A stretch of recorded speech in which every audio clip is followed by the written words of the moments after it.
Kami akan menyampaikan pengungkapan suatu fakta dan peristiwa yang diungkap oleh Direktorat PPA dan PPO. Perlu kami sampaikan kepada rekan-rekan sekalian bahwa penanganan ini secara profesional, prosedural, dan akuntabel, sehingga menempatkan perlindungan korban sebagai prioritas utama dalam proses penanganan. Ada ranah pribadi yang harus kita jaga sehingga tidak menimbulkan traumatik bagi korban maupun keluarganya.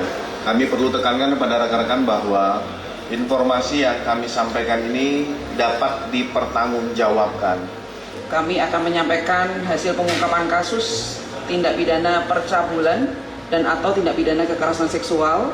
Waktu kejadian adalah hari Sabtu tanggal 14 Maret tahun 2026 pukul 16.30 WIB di kawasan apartemen Istana Harmoni, Jakarta Pusat. Korban yang kami tangani atas nama inisial SKD, seorang perempuan berusia 20 tahun, domisilinya di wilayah Jawa Tengah.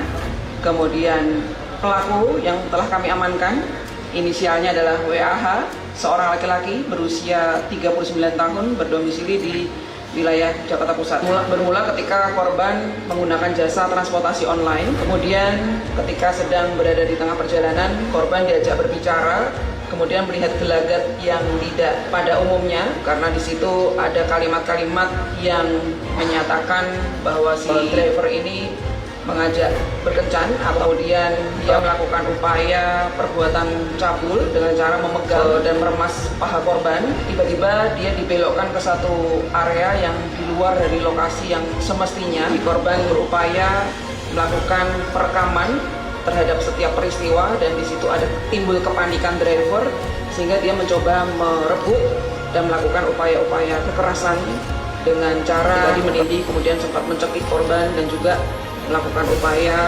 seolah-olah dia akan menembak si korban ya, dengan menggunakan tangan. Kemudian ada upaya perlawanan dari korban hingga keluar dari mobil.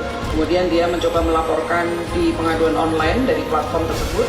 Kemudian si korban pada akhirnya mengupload kegiatan atau hasil perekaman tersebut di media sosial, dan kami menemukan adanya informasi dari masyarakat yang mengetek di akun kami. Kemudian kami melakukan upaya cepat untuk menghubungi korban untuk memastikan adanya perlindungan kepada korban, sehingga kami membantu memfasilitasi, kemudian memandu untuk dipertemukan dengan tim pendamping dari UPT DPP DKI. Dan mereka juga menempatkan korban pada rumah pelindungan sementara. Di dalam proses penanganan tersebut, korban mendapatkan asesmen, kemudian konseling, dan juga treatment untuk pelindungan dan juga pemulihan.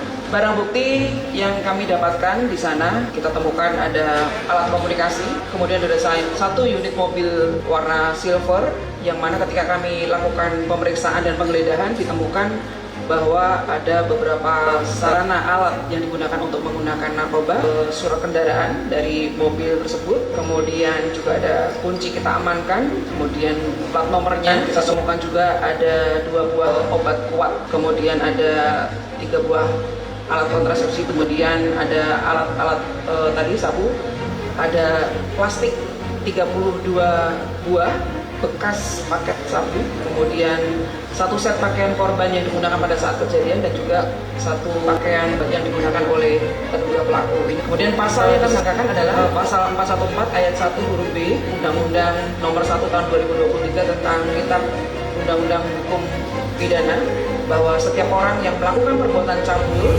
terhadap orang lain yang berbeda atau sama jenis kelaminnya secara paksa dengan kekerasan dan atau ancaman kekerasan, maka dipidana penjara paling lama 9 tahun. Kemudian 414 ayat 2 di Undang-Undang Nomor 1 Tahun 2023 tentang KUHP, bahwa setiap orang dengan kekerasan atau ancaman kekerasan memaksa orang lain untuk melakukan perbuatan cabul terhadap dirinya dipidana dengan pidana penjara paling lama 9 tahun. Kemudian kita juga kenakan dengan pasal-pasal di Undang-Undang TPKS pasal 16 ayat 1. Kemudian pada saat dilakukan pengamanan terhadap pelaku, kita temukan bahwa kondisi kesehatan kita lakukan pemeriksaan di Bidokes Polda Metro Jaya.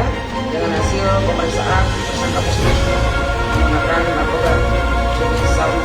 Kemudian kondisi korban saat ini masih dalam pendampingan dan penempatan di rumah perlindungan sementara karena masih dalam rangkaian kegiatan terus pemulihan dan juga kemudian perlindungan pada korban. Dan Polda Metro Jaya juga sudah bekerja sama dengan beberapa platform untuk memberikan edukasi kepada para pengemudi bagaimana cara mereka melakukan profesinya sehingga tidak menimbulkan kecemasan atau rasa tidak aman daripada penumpang.